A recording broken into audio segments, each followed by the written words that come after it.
sentar. Vou convidar os irmãos a abrirem as Bíblias nessa noite para 1 Coríntios, capítulo 12. Nós vamos ler um pouco aqui e vamos depois também ler outras passagens das Escrituras. A última vez que eu estive com os irmãos, estive trazendo uma mensagem sobre questão de apóstolos, qual é a visão bíblica de apóstolos, e falamos no contexto de essa pergunta: existem apóstolos hoje? Pessoas que estão sendo nomeadas e se nomeando de apóstolos. Isso é uma postura bíblica, e nós vamos, na verdade, estar dando uma continuidade nesse tema, não de apóstolos, mas no tema geral, que é o que nós vamos falar sobre o cessacionismo ou o continuismo, está envolvido nisso. Quando falamos cessacionismo e continuismo, estamos falando de dons do Espírito Santo, se alguns dons cessaram ou se os dons continuam.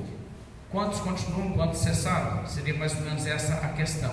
Então, para estabelecer um pouco o contexto desse assunto, eu quero ler essa noite, inicialmente em 1 Coríntios, capítulo 12.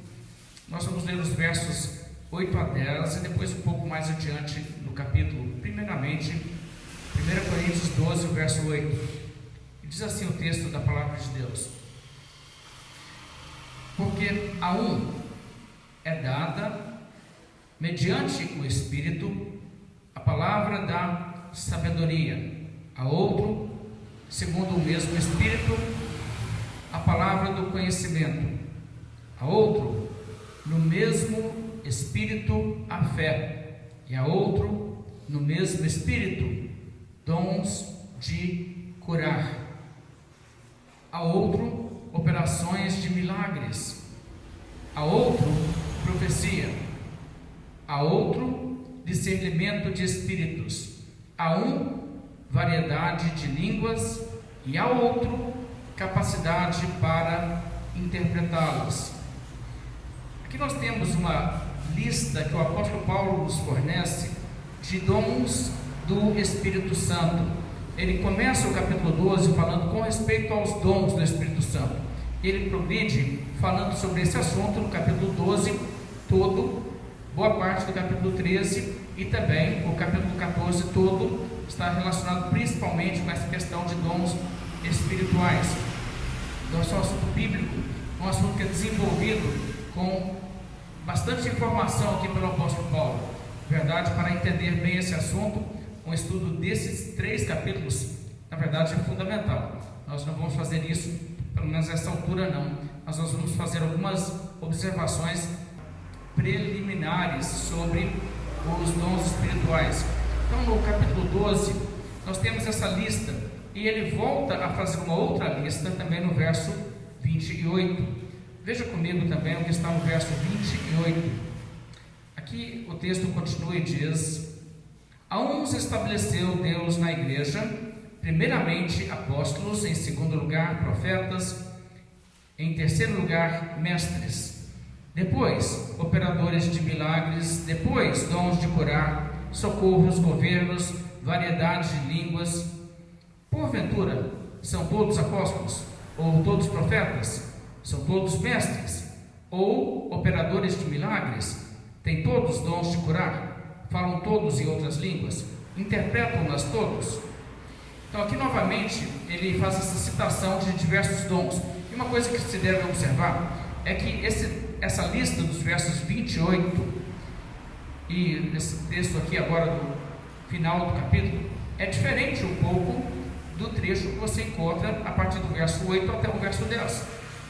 Ou seja, quando falamos de dons espirituais, nós não devemos pensar em termos, existe uma lista específica de dons, são tantos. Você vai encontrar às vezes livros que tratam desse assunto que falam assim: os dons espirituais são tais, tem 21 dons. Outros vão dizer, não, na verdade tem 12 dons e coisas assim. E as pessoas fazem esse tipo de colocação. Eu creio que isso não é exatamente uma visão bíblica. Uma visão bíblica do assunto é mais assim: um dom espiritual pode ser visto como uma coisa que Deus dá para a igreja através de um indivíduo que é capacitado para servir, e o dom também pode ser visto como um dom que é dado ao indivíduo para que ele possa servir. Então, uma capacidade que você tem para servir a Deus, servir a Cristo na igreja, é um dom espiritual. Então há dons em diversas áreas. Aquilo que pode ser útil para a bênção da igreja e para a edificação da igreja, é dom nesse sentido, se isso é uma coisa que vem de Deus. E se você observar essas duas listas que não são idênticas e compará-las com ainda outras listas, por exemplo, tem uma em Romanos 12, você encontra também, Pedro nos dá um resumo do que seriam os dons. Você vai encontrar ainda outros elementos e nenhuma das listas coincide, todos eles são diferentes. Tem alguns elementos que você vai encontrar em vários, tem alguns que citam em uma parte, outros não. Então você vê que não existe aquela coisa, os dons são tantos, memoriza, e toda vez que você mencionar, sempre faço questão de citar estes e na ordem certa, né? Esse é o primeiro, o segundo e tal. Não existe isso.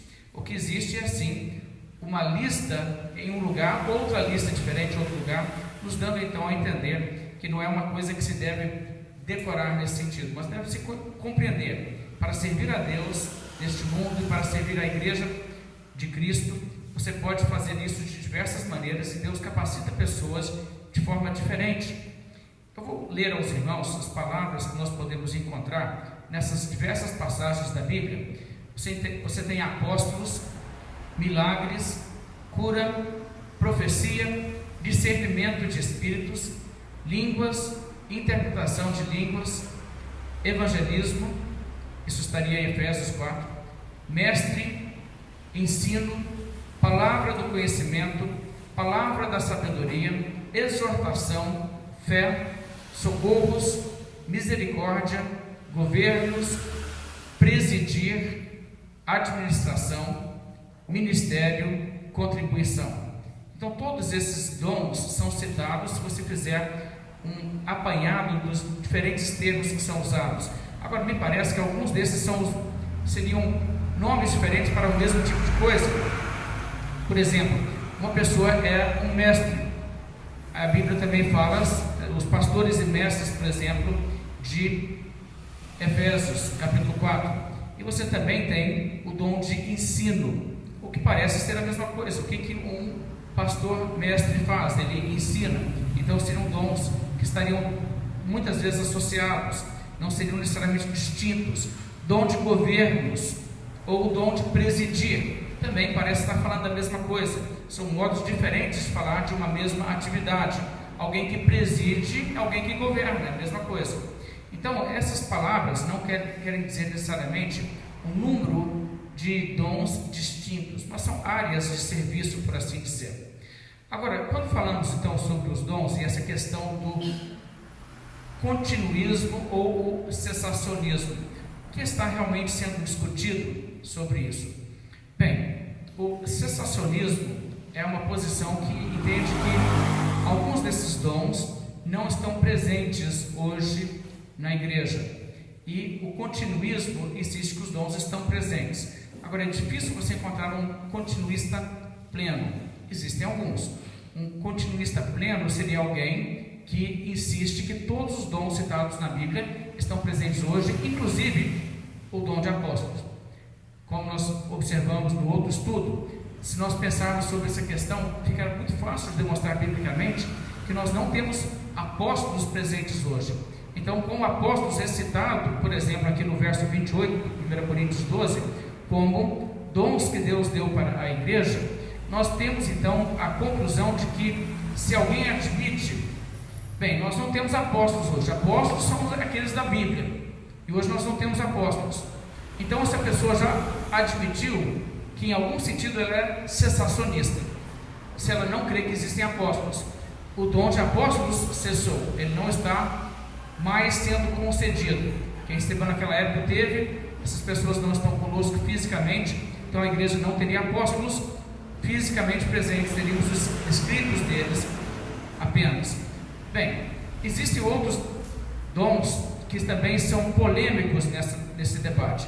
Eu digo alguns porque, veja só, não existe debate se alguns dos dons existem ou não, porque tem dons que todo mundo concorda que existem, como por exemplo o dom de ensino. Toda igreja e toda pessoa que se diz cessacionista concorda que o dom de ensino existe hoje. Então, quando falamos de cessacionismo, ninguém está falando um cessacionismo pleno, ou seja, todos os dons escritos no Novo Testamento cessaram. Isso não é a postura de ninguém que eu saiba. Então, eu sou cessacionista, mas eu não sou alguém que defende todos os dons citados na Bíblia cessaram, os dons espirituais cessaram. Não, de forma nenhuma. Essa não é a maneira em que a igreja cristã tem tratado isso. Mas existem alguns dons que são polêmicos, ou seja, quais são esses? Além de apóstolos, que eu já citei, o dom de milagres, cura, profecia, línguas, interpretação de línguas e possivelmente discernimento de espíritos, dependendo do que significa discernimento de espíritos, que isso em si é um pouco difícil de falar de forma taxativa. Mas, por exemplo, o dom de misericórdia, o dom de ministério, o dom de exortação, o dom de evangelismo, o dom de administração, esses dons continuam e não existe polêmica em torno desses dons. Nós entendemos, como todas as igrejas entendem, que esses dons estão presentes. Agora, o que é então exatamente que está em debate? Bem, deixe-me dizer isso de uma forma assim resumida. Durante a história da igreja, a maior parte da igreja cristã tem sido cessacionista.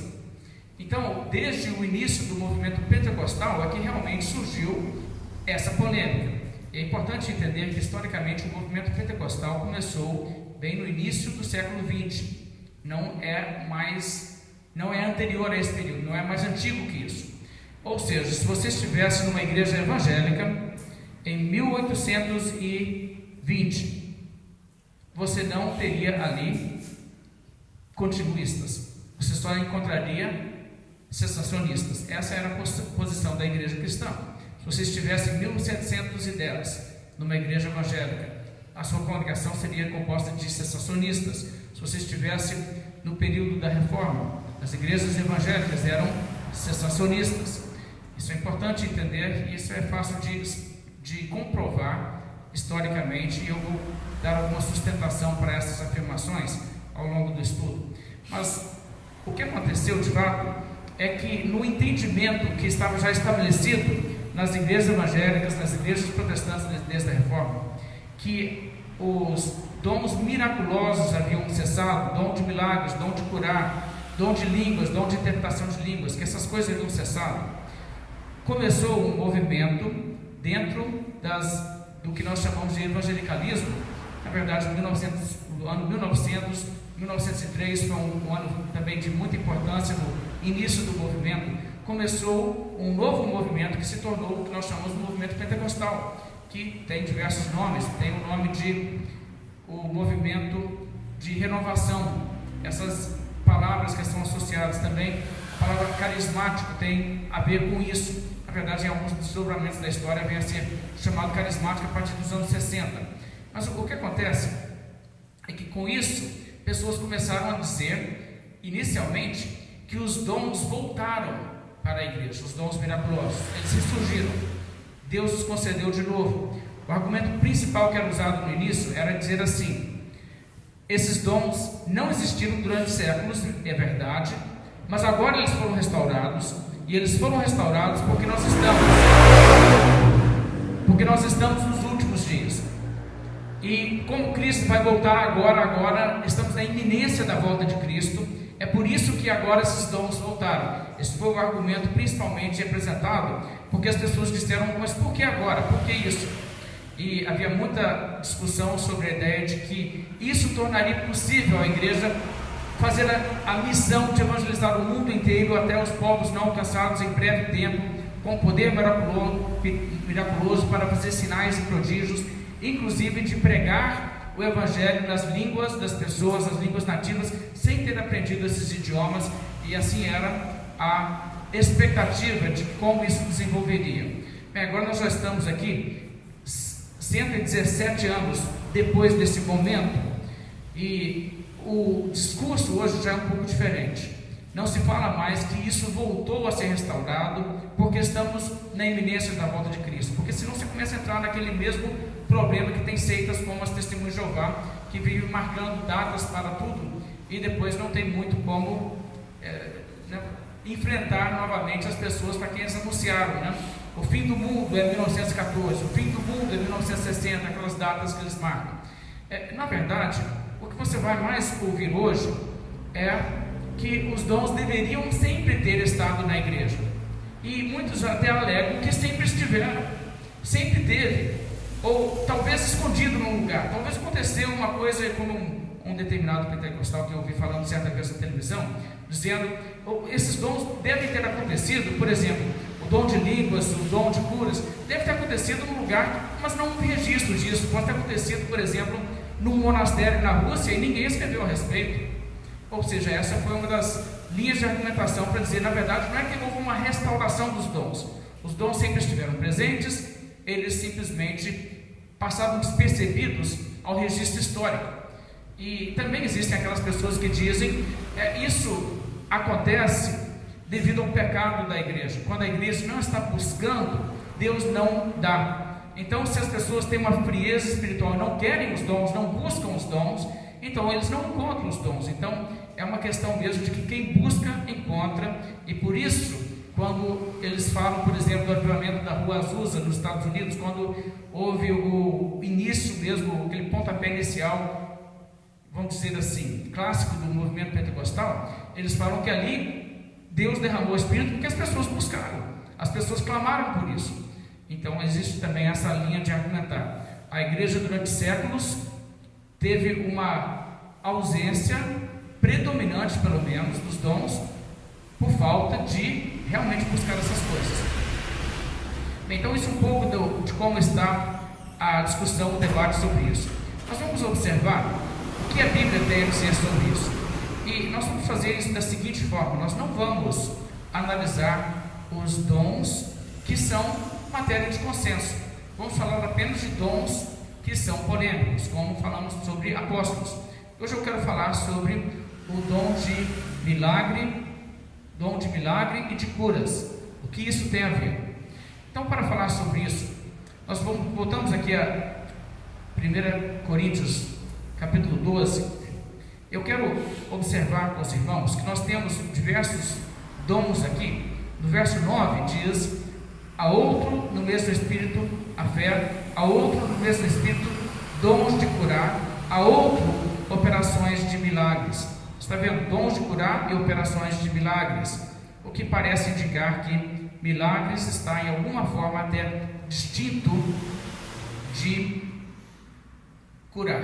Poderia ser outro milagre que não fosse propriamente o de curar. Mais adiante, no verso 28, fala sobre operadores de milagres e dons de curar. Depois de apóstolos, profetas, mestres, você tem operadores de milagres e dons de curar. Então esses dons, os dons de milagres e os dons de curar, é sobre isso que eu quero analisar a Bíblia nessa ocasião. Vamos falar então sobre milagre, porque a cura em si é um milagre quando é sobrenatural, quando Deus cura uma pessoa. Às vezes Deus cura sem que seja um milagre. Deus pode curar uma pessoa através do seu sistema imune. Você pode estar doente e se recuperar através de coisas que já Deus colocou na natureza para o seu bem. E isso é uma cura, mas não é uma cura miraculosa. Reconhecemos que quando a Bíblia fala dom de curar, é dom para cura miraculosa. Não é o seu médico que te trata, te dá um remédio e isso te ajuda, que tem um dom de curar. Não estamos falando nesse sentido. Então, o dom de curar seria uma cura miraculosa. E o dom de milagres também está relacionado a milagres, coisas sobrenaturais. Então, temos que definir isso. O que é um milagre? Esse termo é tão banalizado que hoje nós falamos de milagres, nós às vezes não sabemos qual seria uma definição bíblica de um milagre. Às vezes uma pessoa está assim, né, no ponto de ônibus, querendo ir para o culto, e o ônibus, parece que ela perdeu o ônibus, já passou ou está atrasado, e a pessoa está ali, e aí passa um irmão da igreja de carro, vê a pessoa e para: vamos comigo, está indo para a igreja, vamos comigo. E a pessoa: é um milagre. Bem, isso é providência de Deus, certamente, mas não é milagre. O que seria um milagre? Um milagre é quando acontece de fato uma coisa de ordem sobrenatural. No caso, como eu citei, Deus está assim providenciando um transporte para a pessoa, mas não é de modo sobrenatural. Deus usou meios naturais para isso. Se você mesmo ora a Deus, você vai se submeter a uma cirurgia e você pede a Deus que tudo corra bem, que a cirurgia seja um sucesso, e então você é operado e você obtém o que você está buscando naquela cirurgia, a solução do seu problema físico. Isso é bênção de Deus, isso é cura, mas é por meios naturais. A bênção de Deus faz também com que coisas naturais, da ordem natural, sejam abençoadas, sem que seja isso necessariamente uma coisa sobrenatural. Agora, por outro lado, quando você tem, por exemplo, o apóstolo Pedro chegando para aquele mendigo que está na porta do templo, na entrada do templo, e ele toma aquele mendigo, levanta e diz: em nome de Jesus, anda. E o homem não somente passa a andar instantaneamente, como até a pular, saltar e dar glória a Deus. Você sabe que aí estamos falando realmente de um milagre, e milagre está nessa ordem. É uma coisa que não existe atuação de coisas que estão embutidas na lei da natureza, é algo acima e além da lei da natureza, é uma intervenção direta de Deus para dentro do natural, criando um efeito que não tem sua origem em nada da natureza. Isso é o que estamos falando com milagre. Então isso é importante definir primeiramente, porque muitas coisas que são respostas de oração vêm até mesmo por meio das coisas que Deus colocou, e a sua providência conduz a história humana. Pessoas fazem coisas, agem e atuam de maneira que venha a ser resposta à oração e cumprir o propósito de Deus, sem que haja ali um elemento miraculoso. Mas existe também o elemento miraculoso. E uma coisa que eu quero correr e dizer: a mão de Deus é ativa no mundo por meios naturais também. A providência de Deus é uma forma em que Deus guia até mesmo aquilo que não é sobrenatural. E Deus está ativo no mundo em coisas que não são naturais. Por exemplo, se você recebe a palavra de Deus por meio de um missionário que veio de uma outra cidade, a sua cidade, e pregou o evangelho para você, o transporte daquela pessoa daquela cidade não foi sobrenatural, foi por meios naturais, mas foi providência divina, foi plano de Deus, e Deus atuou, e foi Deus quem agiu para que você ouvisse o evangelho. Então você deve entender que não é só quando acontece um milagre que Deus age. Não, Deus age em todas as coisas. Nós devemos reconhecer isso. A providência de Deus está presente em tudo. Então, os milagres são intervenções sobrenaturais no mundo que Deus governa soberanamente. Sem milagres, ordinariamente, por meio de milagres, extraordinariamente. Então, quantas vezes você tem milagres na Bíblia? Quantas pessoas tiveram dons de milagre na Bíblia? Isso é uma coisa muito interessante.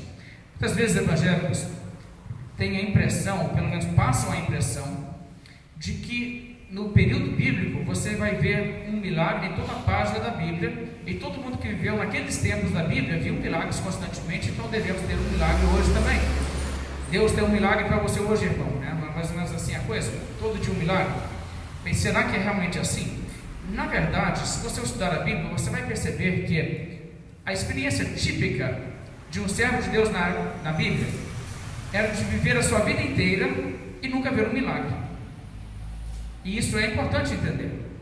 Vamos dar um exemplo.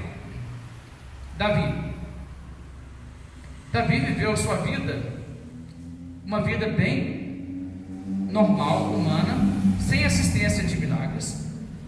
A Bíblia não relata em nenhum momento que ele teve uma cura miraculosa, uma cura divina. A Bíblia não relata fenômenos acontecendo com ele, como se deram, por exemplo, com Josué, que foi também envolvido em grandes guerras e combates, como foi Davi. Mas o que nós vemos é uma pessoa que teve a bênção de Deus, a proteção de Deus, e Deus atuou nas circunstâncias, mas tipicamente não de forma miraculosa. Você encontra, por exemplo, Abraão. Abraão viu coisas miraculosas no seu dia. Por exemplo, o nascimento de Isaque. aquilo foi milagre. Mas por que foi que Sara riu? Sara riu porque ela não estava acostumada a ver milagres. Naquela idade ela não tinha visto isso acontecer, e ela achava aquilo totalmente impossível. Moisés também, as pragas do Egito, o mar vermelho se abriu. Então essas coisas acontecem no período que, historicamente, estamos falando mais ou menos do ano 1450 a.C. até 1380 por aí antes de Cristo. Então existe esse período na vida desses dois homens que existem muitos milagres, muitos e muitos milagres com Moisés, mais milagres com Josué, mais assim, depois de Moisés, menos do que Moisés, mas mais milagres do que os milagres que Moisés fez, alguns mais feitos agora por Josué. Então você entra de novo num período longo na Escritura em que você não vê milagres o tempo todo. Você tem algumas coisas miraculosas, como a força de Sansão, como você encontra também os casos onde em alguns momentos Deus faz coisas extraordinárias, a cura do rei Ezequias, até mesmo na Babilônia, quando eles são lançados, os jovens são lançados dentro da fornalha acesa e não queimam. Essas coisas são miraculosas. Mas esses exemplos que eu acabei de dar, veja bem, não são exemplos de homens que tiveram e receberam o poder e a autoridade de realizar milagres. Quando Sadraque, Mesaque e Abednego foram lançados para dentro do fogo, eles acharam que iam queimar. Eles falaram: olha, se Deus quiser, Ele pode livrar a gente, mas se Ele não quiser, de qualquer jeito nós não vamos adorar a estátua. E foram então lançados para dentro do fogo, na expectativa de que seriam queimados, e não foram queimados. E eles não operaram aquele milagre. Como pode-se dizer que Moisés sim foi um instrumento de Deus para operar milagres, como por exemplo quando ele foi aquele que foi o porta-voz de Deus anunciando: agora vai vir esse milagre. Então o milagre vinha, e quando ele bateu e fendeu a rocha e saiu a água, ele agiu e o milagre aconteceu, assim como também no caso de Josué. Bem, mais para frente você vai encontrar um segundo período de milagres, que é mais ou menos de 860 a.C. até 790 a.C., que é o período de ministério de Elias e Eliseu. Um período muito interessante, porque Elias faz exatamente 7 milagres, e Eliseu, você vai se lembrar, pediu uma porção dobrada do espírito de Elias, e foi concedido, e ele fez exatamente 14 milagres. É uma coisa bem interessante de se ver na Escritura. E o que acontece nesse período é que você tem mais um pequeno, breve período ali de uma geração, ministério de 2 homens que foram contemporâneos, como o caso de Moisés e Josué. Esses 2 realizaram milagres, mas não uma abundância de milagres comparável àquilo que foi feito nos dias de Moisés. Agora, mais tarde, você vem no período de Jesus Cristo, e do início do ministério de Jesus Cristo, seu primeiro milagre, quando ele transforma a água em vinho, e a partir dali vai fazendo outros milagres. Existe uma abundância de milagres incomparável a qualquer período na Bíblia. Jesus fez mais milagres neste mundo do que qualquer pessoa. João nos diz no final do seu evangelho que se fosse relatar todos os milagres que Jesus fez, todos os sinais, ele diz: creio que nem no mundo inteiro caberia um relato deles todos. E isso faz perfeitamente sentido quando você lê o que os evangelhos narram resumidamente. Imagina se nós tivéssemos um capítulo na Bíblia, como nós temos o capítulo 9 de João, que nos fala daquele cego de nascença que Jesus curou. Imagina se tivesse um capítulo da Bíblia dedicado a cada indivíduo que Jesus curou.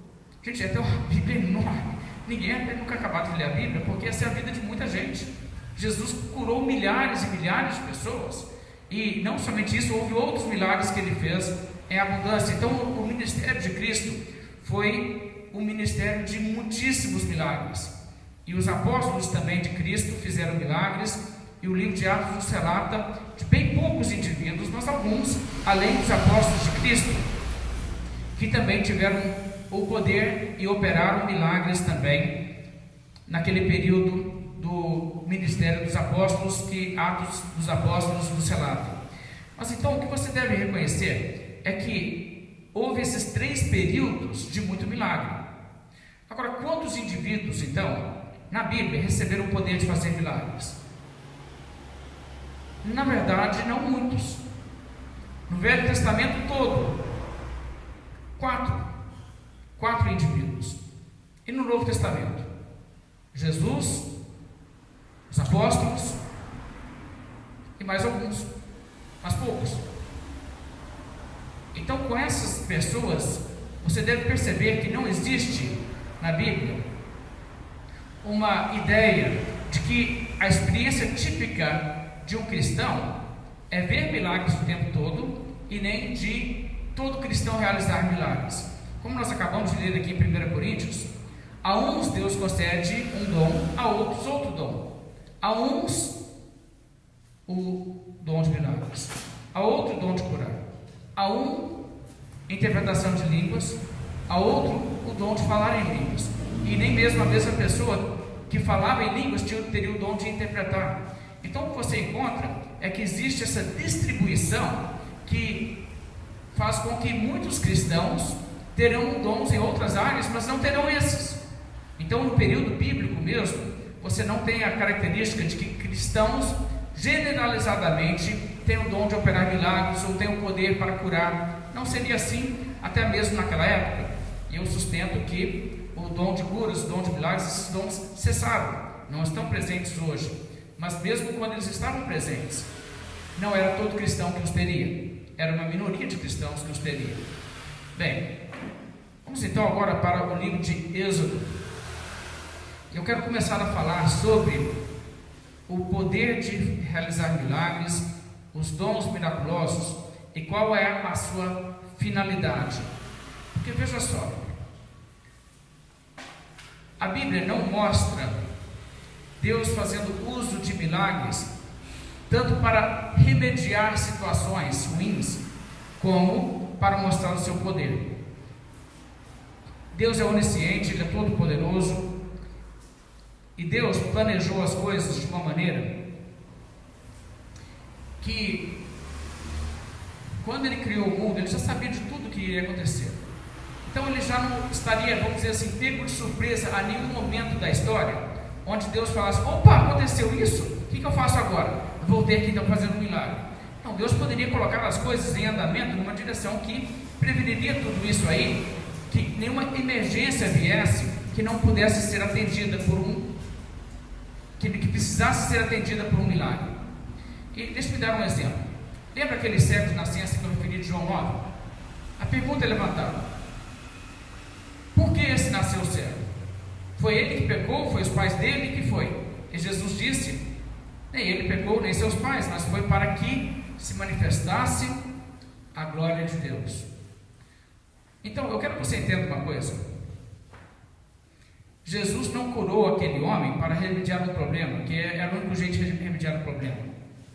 Na verdade, aquele homem teve o problema para dar ocasião a Jesus curá-lo. Não é como se o milagre fosse tipo assim: ah, já sei, agora faço isso. Não, a coisa já estava planejada.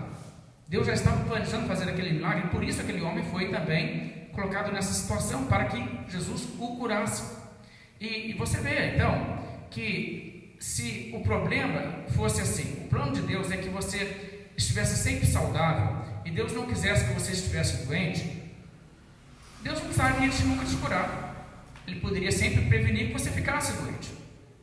Se o plano de Deus era que ninguém ficasse doente, que era do seu povo, não seria necessário um milagre de cura. Ele já poderia a priori não deixar que a pessoa se adoecesse e não tivesse um acidente, ou seja, o que fosse. Então não é esse o propósito dos milagres. O propósito dos milagres não é exatamente solucionar o problema, apesar que os milagres tipicamente são milagres de bênção. Há milagres de juízo também, como as pragas. Há milagres que são, na verdade, de condenação, como você vê o caso de Paulo, colocou sobre um homem cegueira. A Bíblia fala no livro de Atos.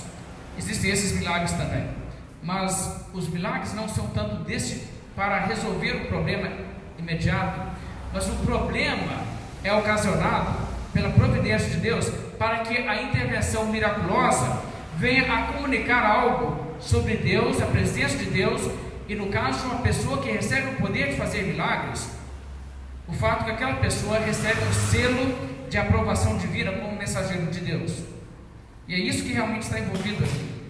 Vamos ler em Êxodo capítulo 4 e ver a finalidade dos milagres. Lembrando que estamos aqui falando do primeiro indivíduo a quem Deus deu o poder de fazer milagres.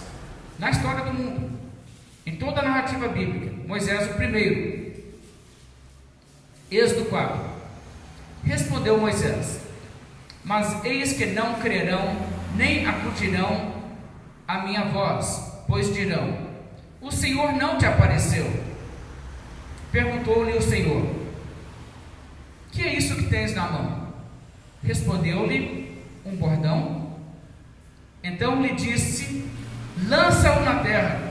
Ele o lançou na terra e o bordão virou uma serpente, e Moisés fugia dela. Moisés levou um susto com o negócio. Agora, o que aconteceu aqui? Um milagre. Uma vara, um bordão, que era um objeto inanimado, se transformou pelo poder de Deus em uma cobra. Realmente uma cobra viva. E Moisés ficou com medo, fugiu. Aí no verso 4: disse o Senhor a Moisés: estende a mão e pega-lhe pela cauda. Isso não é a melhor maneira de pegar uma serpente, você sabe, né? Se tiver que pegar uma serpente, é melhor pegar na cabeça, que se pega na cauda, é muito fácil dela virar e te picar. Mas como Moisés ficou com mais medo do Senhor Deus do que ele ficou da serpente, a Bíblia diz: estendeu ele a mão, pegou-lhe pela cauda, e ela se tornou em bordão. Não feriu, ela voltou a ser objeto inanimado como antes. Isso, irmãos, um milagre bem nítido, um milagre de colocar vida em objeto sem vida e transformar aquele objeto em um ser vivo e depois de voltá-lo a ser o que era antes. Impressionante isso. Verso 5 então, olha o que Deus diz agora para Moisés: para que creiam que te apareceu o Senhor, Deus de seus pais, o Deus de Abraão, o Deus de Isaque e o Deus de Jacó. É muito interessante que Deus aqui explica por que ele dá a Moisés esse poder de fazer milagres. Ele não diz: Moisés, você vai lá encontrar com o faraó e haverá problemas que só poderão ser solucionados se fizermos uma intervenção sobrenatural. Não, Deus usa sim o poder sobrenatural para resolver a situação, mas na verdade a finalidade é para que as pessoas creiam que Moisés é realmente um mensageiro de Deus, que Deus apareceu para Moisés e a mensagem que ele leva não é sua própria mensagem. Agora você vai entender muito facilmente como isso é importante. Imagina uma pessoa chega para você, você está lá no Egito como escravo, e chega Moisés lá dizendo o seguinte: aqui gente, tem uma mensagem, Deus apareceu para mim, e Deus falou comigo para vir cá e tirar vocês daqui.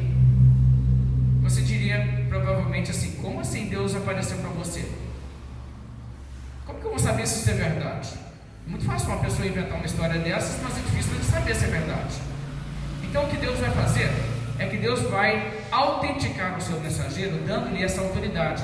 A partir desse momento, Moisés recebe essa autoridade e ele então tem como comprovar, que as pessoas vão ver o sinal e dizer: realmente isso aí não tem como acontecer não. Eu não sei se vocês já viram esses filmes que eles fazem às vezes com enredo bíblico, quando eles tentam colocar o milagre de uma forma que uma pessoa diz: ah, tá, quer dizer que foi assim? Ah, então se for assim, aí tem jeito, aí eu acredito.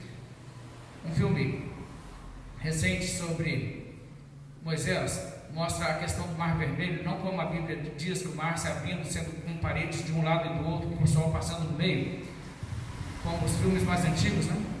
Mas o filme mais recente mostra como se tivesse um vento assim que afastasse a água toda para um lado, você não via água nem no horizonte.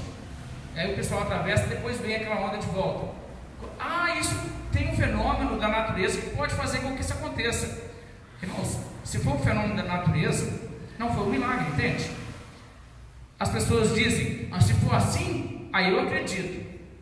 Eu olho isso e digo assim, se for assim, aí quem não acredita sou eu. Porque, olha só, se você tiver um fenômeno natural que aconteça, isso prova que foi Deus? Não prova. Se for uma coisa que pode ter uma explicação natural, então isso não garante, isso não comprova que o indivíduo que está ali falando é de fato um mensageiro de Deus. Para que seja um mensageiro de Deus confirmado, tem que ser uma coisa que você diz, isso é impossível pelas leis da natureza, é contrário às leis da física, é contrário a tudo que nós sabemos, isso é impossível. Só que aí você vê acontecendo e você diz, só que está acontecendo, então realmente é sobrenatural, então realmente é Deus. E é essa a natureza dos milagres, como um objeto morto se tornar objeto vivo. E mais adiante, veja só o verso 6. Disse mais o Senhor, mete agora a mão no peito. E ele o fez, e tirando-a, eis que a mão estava leprosa, branca como a neve. Disse ainda o Senhor, torna a meter a mão no peito. Ele a meteu no peito novamente, e quando a tirou, eis que se havia tornado como o restante de sua carne. Se eles te não crerem, nem atenderem à evidência do primeiro sinal, talvez crerão na evidência do segundo. Se nem ainda crerem mediante estes dois sinais, nem te ouvirem a voz, tomarás das águas do rio e as derramarás na terra seca, e as águas que do rio tomares tornar-se-ão em sangue sobre a terra. Muito interessante. Quero destacar alguns pontos sobre essa passagem. Aqui fica explícito que o motivo que Deus deu poder a Moisés de operar milagres era para que as pessoas crescem que ele era realmente um mensageiro enviado por Deus, e que a palavra que ele falava não era dele, era de Deus. Ele era um profeta de Deus. E outra coisa que você vê, que quando Deus quer dar um milagre, o que ele faz? Se ele quer comprovar então que esse homem é seu servo, ele não tem a necessidade de economizar milagres. Ele diz, Moisés, você vai lá, eu sei que você está inseguro se isso vai dar certo, faz então o primeiro, você tem agora o segundo, se nem com o segundo der certo, você vai ter mais, você vai ter milagre abundante, até a pessoa que está vendo não poder contestar mais. Servo de Deus na Bíblia é assim. Servo de Deus na Bíblia não é aquele cara que fez assim, um negócio que ele fala assim, carreira inteira sobre aquele negócio, e você não viu, mas ele te conta. Não, irmãos, ele faz na presença das pessoas céticas, e não somente faz um, como se a pessoa está duvidando, faz mais. Como foi que Jesus fez com seus discípulos? Fez milagres e mais milagres e mais milagres. E Jesus fez milagres incontestáveis, que seus inimigos sabiam que era milagre, e fez em abundância. E não era necessário Jesus ter um ou outro milagre e dizer, não consegui fazer mais não, fica na base desses aí. Continuou fazendo milagres, muitos deles. Bem, mas vamos continuar. Os milagres bíblicos então autenticam os mensageiros de Deus. Isso foi o caso com Moisés, também com Josué. A Bíblia diz que quando eles iam atravessar o rio Jordão, que Deus disse a Josué, hoje eu vou começar a estabelecer seu nome diante dos filhos de Israel. Você vai chegar ali, as águas do Jordão vão acumular, e o povo vai atravessar a terra seca, para que as pessoas saibam que como eu fui com Moisés, eu estou com você. Então isso que está no livro de Josué, nos narra que, de novo, por que os milagres com Josué? Mesmo propósito, para mostrar que Josué é um instrumento escolhido de Deus para não somente liderar, como para instruir no caminho. Quando você chega no período de Elias e Eliseu, você encontra exatamente a mesma coisa. Os milagres foram dados para comprovar e autenticar o ministério de um profeta verdadeiro. Veja em 1 Reis, capítulo 17. Existe um relato aqui, como um menino havia morrido e ele foi ressuscitado no ministério de Elias. Eu quero ler em 1 Reis 17, a partir do verso 19, lendo até o verso 24, e veja o que acontece nessa passagem.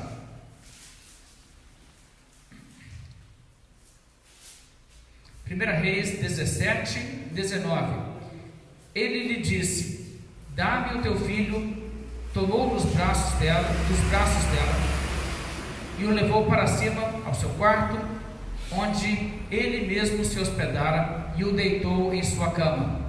Então clamou ao Senhor e disse: ó Senhor, meu Deus, também até a esta viúva com quem me hospedo afligiste, matando-lhe o filho?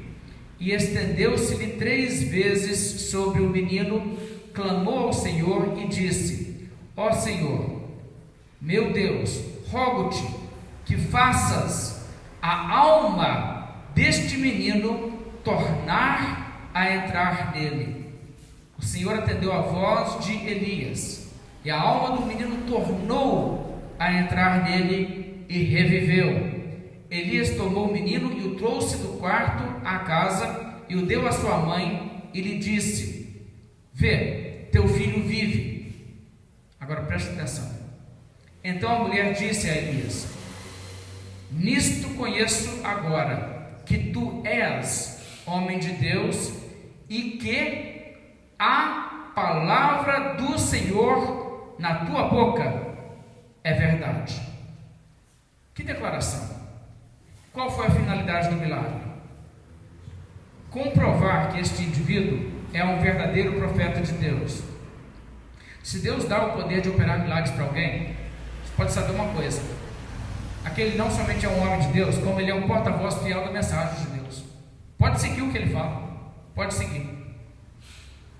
É curioso para mim como existe essa confusão em meio às igrejas, onde pessoas de igrejas diferentes, de denominações diferentes, com práticas diferentes, recebem revelações da sua igreja, sempre confirmando a prática da sua igreja, nunca dizendo: aqui nessa igreja existe alguma coisa errada, precisamos de uma reforma. Mas a mesma mensagem que eles recebem na sua igreja é contraditada na revelação que recebem numa outra igreja de linha pentecostal, que confirma a mensagem daquela igreja. E qual dos dois está falando a verdade? Se você pergunta os pentecostais, não, é aqui o Espírito de Deus e lá também. Mas que confusão é essa? E não somente isso, como um mensageiro que recebe, dizem eles, o poder de curar, de fazer milagres, dons de curar, e opera essas coisas, e eles acreditam, é o dom autêntico, eles logo vão dizer: mas eu não concordo com algumas coisas não, porque ele é de denominação tal e eu sou dessa. Então tem coisas que ele prega que eu não concordo não, mas como que você não vai concordar com o que ele prega, se ele é autenticado com o dom de milagres? Se Deus deu a ele milagres, então você aplica isso aqui. Você pode chegar para ele e dizer: nisto conheço agora que tu és homem de Deus e que a palavra do Senhor na tua boca é verdade. Então, se na igreja dele ele tem uma norma diferente do que a sua, você vai ter que dizer sim. Entende? Isso é uma das dificuldades que eles mesmos têm, porque não existe um consenso doutrinário entre os continuistas. Eles têm pontos de vista diferentes sobre uma opção de coisas. Bem, além disso, nós vamos encontrar a mesma coisa no Novo Testamento. Veja em João capítulo 10. João capítulo 10, nós encontramos o Senhor Jesus Cristo mostrando que os seus milagres são feitos também com esse propósito. Aliás, é por esse motivo que os milagres são chamados de sinais na Bíblia. Sinais.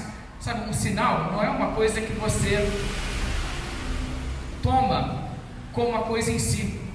Por exemplo, eu estive me conduzindo aqui para essa cidade hoje, e vindo de carro, eu vi um sinal na estrada dizendo São João del Rei. Eu não parei naquela placa e disse: eu cheguei. Aqui é São João del Rei. Não, é um sinal, ele mostra a direção. Um milagre é chamado de um sinal porque ele não é um fim em si mesmo. Ele aponta para uma coisa maior. Ele aponta para a mensagem de Deus que está ali sendo transmitida por meio daquele homem. É por isso que é chamado de sinal. E veja então o que Jesus fala em João 10, verso 37. Se não faço as obras de meu Pai, não me acrediteis, mas se as faço e não me credes, crede nas obras, para que possais saber e compreender que o Pai está em mim e eu estou no Pai. Está vendo? Jesus aqui está declarando explicitamente isso. Olha, se vocês acham difícil de aceitar a palavra que eu estou dizendo,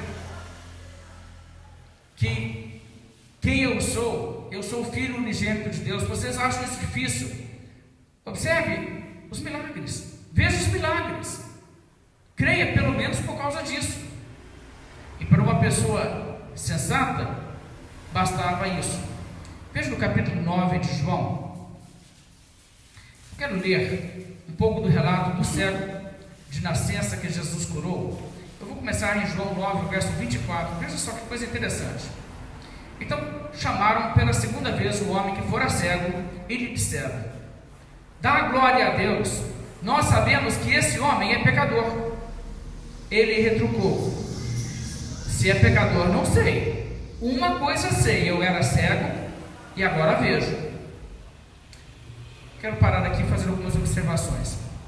Esse trecho é um trecho maravilhoso para demonstrar como Deus usa os incrédulos para abençoar as pessoas que Ele está trazendo para si mesmo. Jesus foi e curou esse homem, nem sabia quem tinha curado, nem sabia que era Jesus. Ele era um cego de nascença, Jesus o curou e Jesus saiu. Obviamente, ele não dependia nem um pouco de ter fé em Jesus para que fosse curado. O homem nem sabia que era Jesus, sabia nem quem que era. Chegou um homem lá e o curou e foi embora. Ele não sabia nem quem que era. Ele não teve fé para ser curado. Sabe, Jesus nunca dependeu disso. Então acontece o seguinte: Jesus vai embora. Aí eles levaram, depois ele fica sabendo que foi Jesus. As pessoas então o interrogam. E ele está pensando assim: puxa, que bom que eu estou agora enxergando. E ele não está pensando assim: eu devia seguir Jesus, né? Mas Jesus quer que ele chegue nesse ponto. Então quem que ele usa? Os inimigos de Jesus. Sempre que você tenta lutar contra Deus é assim, né? Deus usa quem luta contra Ele para realizar o seu propósito. E aqui acontece. O que acontece é que esses homens chegam, interrogam e falam o seguinte: ó, dá a glória por esse milagre para Deus, não atribui para aquele homem lá não, porque nós sabemos que ele é pecador. E ele fala assim: olha, se ele é pecador eu sei lá, eu não sei não, eu só sei o seguinte, que eu era cego, isso eu era, e agora eu estou vendo, isso eu sei. Só que isso vai começando a mexer com a cabeça dele. Ele fala assim: mas peraí, eles estão dizendo que ele é pecador, será que é pecador mesmo? Se ele é pecador, não faz sentido isso não. E ele começa então as marchas começam a girar em sua mente, né, as engrenagens.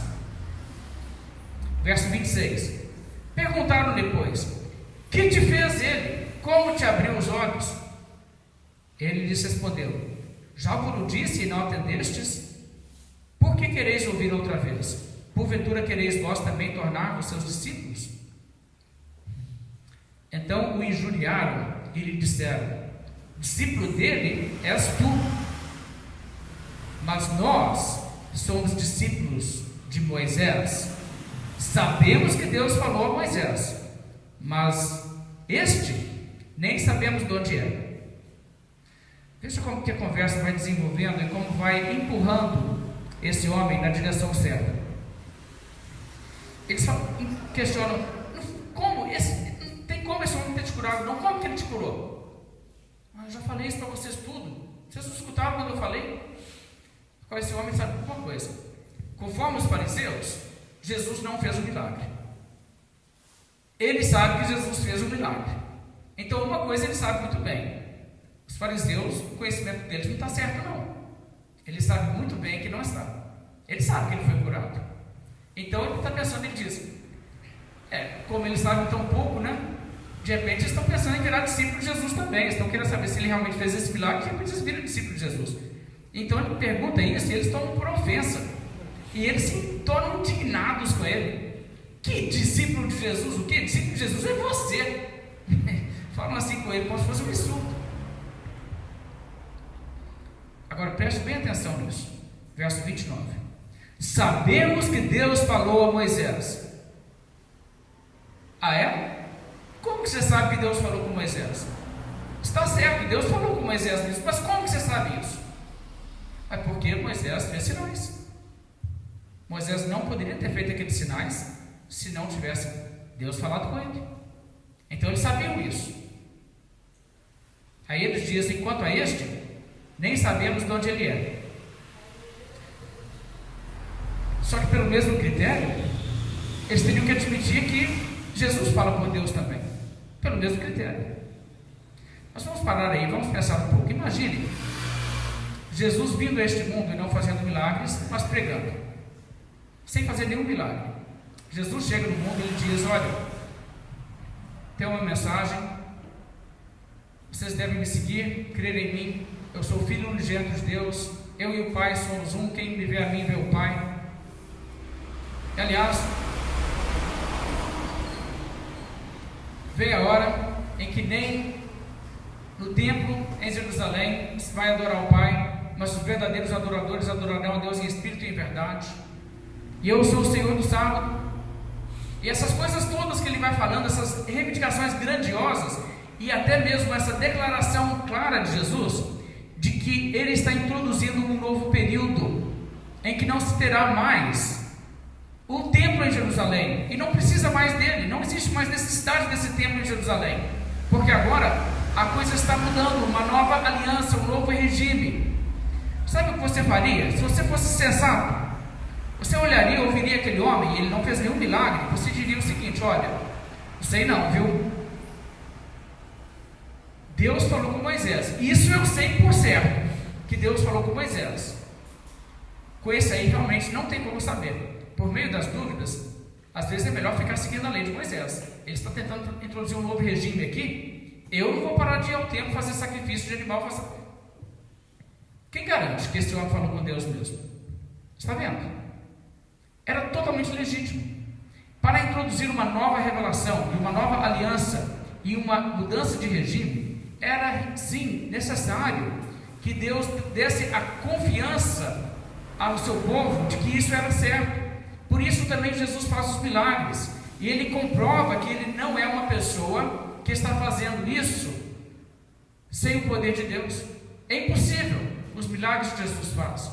Jesus acalma uma tempestade, ele anda sobre as águas, ele multiplica os pães, ele cura os doentes aos milhares que são lhe trazidos. E os discípulos então olham tudo isso e sabem o que João diz? E vimos a sua glória, glória como do unigênito do Pai. Ou seja, não tem como me explicar isso de outra maneira. Jesus disse que ele é o Filho unigênito do Pai, ele é mesmo, porque ele demonstrou a glória, uma glória que só pode ser mesmo do Filho unigênito do Pai, não tem como. E esse cego aqui que foi curado por Jesus, percebeu a mesma coisa. Quando eles insistiram, olha, Moisés era profeta, sabemos disso, Deus falou com Moisés, sabemos porque Moisés fez milagres, isso aí foi confirmado por Deus. Agora Jesus, nós não sabemos de onde que ele veio, não. Esse cara apareceu aí assim. Bem, verso 30, olha como que a própria argumentação deles leva esse homem a uma conclusão clara sobre o assunto. Verso 30, respondeu-lhes o homem: nisto é de estranhar, que vós não sabeis de onde ele é, e contudo me abriu os olhos. Sabemos que Deus não atende a pecadores, mas pelo contrário, se alguém teme a Deus e pratica a sua vontade, a este atende. Desde que há mundo, jamais se ouviu que alguém tenha aberto os olhos ao cego de nascença. Se este homem não fosse de Deus, nada poderia ter feito. E agora esse homem já está praticamente decidido: agora eu vou acreditar em Jesus. Veja como que os inimigos de Jesus foram usados por Deus aqui maravilhosamente.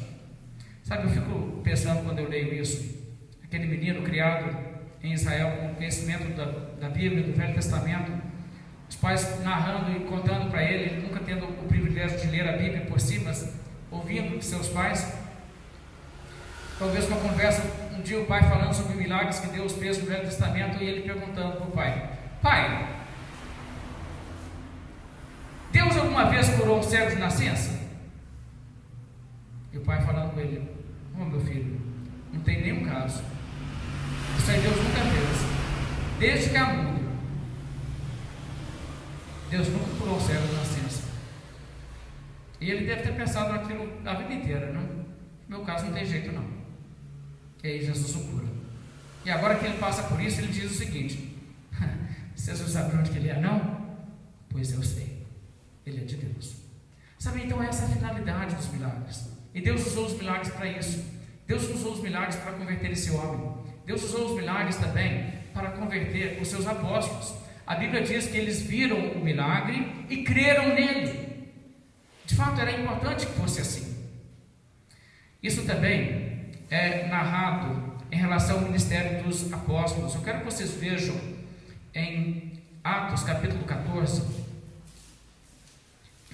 Aqui nós temos o ministério do apóstolo Paulo. A Bíblia fala dos milagres também dos outros apóstolos no livro de Atos, mas aqui eu quero só destacar alguns versos. Eu não quero dar uma lista exaustiva dos versos que falam isso. Haveria muitos textos para se olhar, mas aqui em Atos 14, do ministério apostólico, o verso 3 diz: entretanto, demoraram-se ali muito tempo, falando ousadamente no Senhor, o qual confirmava a palavra da sua graça, concedendo que, por mão deles, se fizessem sinais e prodígios. Observe bem, por mão deles, desses missionários ali, se fizessem sinais e prodígios. Com isso Deus fazia o quê? Confirmava a palavra da sua graça. A mensagem levada por aquelas pessoas estava recebendo um selo de autenticação divina. Deus dizendo: eles falam por mim, são meus porta-vozes. E Deus fez isso, lhes concedendo o poder de fazer milagres, e por isso os milagres. Veja em 2 Coríntios capítulo 12. Aqui nessa passagem, o apóstolo Paulo fala sobre como ele é comprovadamente um apóstolo, porque Deus lhe deu esse poder. Porque o apóstolo, aquele, por assim dizer, embaixador de Cristo, aquele emissário que sai sob ordem direta de Cristo, como quem tem uma procuração para falar em lugar de Cristo, teria esses sinais para acompanhá-lo. 2 Coríntios 12, o verso 12 diz: pois as credenciais do apostolado foram apresentadas no meio de vós, com toda a persistência por sinais, prodígios e poderes miraculosos. Veja então, quando eles operaram milagres, o propósito de Deus com isso era definitivamente de confirmar o mensageiro como o mensageiro de Deus, o mensageiro autêntico. Sim, problemas foram solucionados, pessoas foram curadas, houve solução de diversos tipos de problemas, sim, mas na verdade, isso como um benefício secundário, algo que se ganha como um extra. E o principal objetivo é demonstrar que aquele homem é um porta-voz autêntico de Deus, ele fala por Deus. Hebreus capítulo 2, eu quero ler mais uma passagem. Em Hebreus capítulo 2,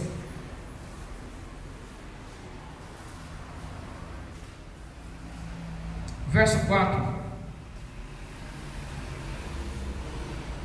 a Bíblia diz assim: dando Deus testemunho juntamente com eles, por sinais, prodígios e vários milagres e por dons do Espírito Santo, segundo a sua vontade. Aqui no contexto ele está dizendo como nós escaparemos se nós negligenciarmos o Evangelho de Cristo, o qual foi inicialmente pregado por Cristo e depois também por aqueles que o ouviram pregando. E nesse verso 4 existe essa ênfase: dando Deus testemunho juntamente com eles, com Cristo e os que ouviram a mensagem diretamente dele. Deus deu testemunho juntamente com eles. Como que Deus deu testemunho? Por sinais, prodígios e vários milagres e por dons do Espírito Santo, segundo a sua vontade, segundo a vontade de Deus. Então, dessa forma, os sinais, prodígios, milagres e os dons do Espírito Santo de ordem miraculosa são aqui confirmações de que Deus está falando sim por Jesus, falando sim pelos apóstolos, pelos outros que foram assim dados esse poder miraculoso. Agora eu quero então que vocês vejam uma coisa claramente aqui. Nem todos os dons são de ordem miraculosa, e dons que não são de ordem miraculosa não seriam sinais que confirmariam que Deus está dando testemunho para dessas pessoas, mas dons miraculosos sim. Então existem dons aqui, a Bíblia fala dons do Espírito Santo, ou distribuições do Espírito Santo, conforme algumas traduções. O que você vai encontrar é que esses dons do Espírito Santo e também esses milagres e prodígios tiveram um propósito específico: confirmar o tão grande salvação, o Evangelho, a tão grande salvação, o Evangelho de Cristo. Agora, eu quero que você veja uma coisa aqui. O texto está todo no passado. O texto está dizendo que o Evangelho foi pregado inicialmente pelo Senhor, depois pelos que ouviram a Jesus e dando Deus testemunho juntamente com eles, naquele tempo, quando eles falaram. E Deus então confirmando, através desses milagres, a pregação deles. E está tudo no passado. Se você olhar no grego, isso é um verbo auristo, tempo passado, que significa uma ação concluída no passado. Deus deu testemunho, Deus já confirmou esse Evangelho. Para que o Evangelho de Cristo seja crido, precisa-se de mais milagres. Deus já confirmou. Os fariseus viram Moisés fazer algum milagre? Eles disseram: sabemos que Deus falou com Moisés. Como que eles sabiam? Porque na época de Moisés, Deus fez milagres por meio de Moisés. Isso confirmou Moisés. E veja, eu não preciso de ver Moisés fazendo milagre para mim saber se está registrado na Escritura. E quando a Bíblia nos mostra que Deus confirmou o ministério de Moisés, não era necessário que Moisés tivesse sucessores sem interrupção até os dias de Jesus, para que alguém continuasse a crer no ministério de Moisés. A palavra de Moisés estava escrita, ele, quando esteve aqui atuando na terra, foi autenticado, então era ministério válido. A mesma coisa com o Evangelho de Jesus Cristo. E uma coisa que é tão interessante é que no período da Reforma Protestante, a Igreja Católica reivindicava uma série de milagres, muitos milagres. Eles falavam que havia relíquias miraculosas, havia objetos que tinham poder mágico, faziam bastante coisa e curavam, e pessoas que tocavam nisso eram curadas disso. Aliás, todo santo que a Igreja Católica canoniza, eles falam que tem que primeiro operar alguns milagres, algum milagre para que possa ser canonizado. Então, como estão todo ano canonizando, a Igreja Católica está dizendo que constantemente esses santos estão operando milagres aqui no mundo. Mas os reformadores disseram não a tudo isso, disseram não é assim, e não aceitavam a ideia de que houvesse esses dons miraculosos na igreja mais hoje. Então a Igreja Católica lançou um desafio para os reformadores assim: a Igreja Católica é a igreja verdadeira, veja os nossos milagres. Só que os milagres não eram bem da altura dos milagres bíblicos, né? E eles então cobravam: cadê os milagres de vocês? Cadê os milagres de vocês nas igrejas protestantes? Para provar que o que vocês estão pregando é a verdade. Nossa igreja tem milagres, tem relíquia milagreira. Os reformadores tiveram uma resposta muito interessante: mas cadê os nossos milagres? São os milagres de Jesus e dos apóstolos. Porque nós estamos pregando a mensagem deles. Se estamos pregando a mesma mensagem que eles, não precisamos de mais milagres hoje para provar que essa mensagem é verdadeira. Se nós estamos pregando a mesma mensagem, ela já foi confirmada. E vamos então olhar na Bíblia, vamos ver se é a mesma mensagem. É a mesma mensagem. E é isso que deve se entender. Olha, eu não preciso de ver um milagre de Deus hoje para saber se o ministério de Jesus é verdadeiro, se a palavra do Novo Testamento é verdade. Isso já foi confirmado. Agora, isso é uma questão então que nós devemos entender. Deus confirmou isso já. Hebreus 2, verso 4 diz que Deus já confirmou isso quando Ele operou através dos milagres de Cristo e daqueles que ouviram Cristo. Aquele evangelho pregado por Jesus já está confirmado. Pregue o mesmo evangelho e você não precisa de mais milagres. Bem, Mas o que aconteceu? A história nos diz que, de fato, cessando aquele período com a morte do último apóstolo, que é João, os milagres cessaram na história da igreja. Isso é muito interessante. O primeiro movimento que realmente foi um movimento de falar que nós vamos ter milagres hoje, que surgiu no terceiro século depois de Cristo, o movimento Montano. Depois eu vou falar um pouco sobre isso. Montano chamava o seu grupo da nova profecia, e ele falava que agora os milagres eram restaurados, porque os milagres haviam cessado desde a época dos apóstolos até o seu período. E Montano era o herege. O que é interessante é que os próprios cristãos daquele período afirmavam, e até quem queria começar um movimento de restauração de milagres na igreja, tinha que reconhecer que desde o período dos apóstolos os milagres haviam cessado. Houve um período aí de mais de um século sem milagres. O historiador Alvin McCain escreveu o seguinte: quando a igreja adentra o segundo século, a situação relativa aos milagres está tão mudada que sentimos como se tivéssemos entrado em outro mundo. Ainda outro historiador, Samuel Green, escreveu o seguinte: quando o segundo século desponta, estamos em grande medida em um outro mundo. A autoridade apostólica já não se encontra presente na comunidade cristã, os milagres dos apóstolos cessaram.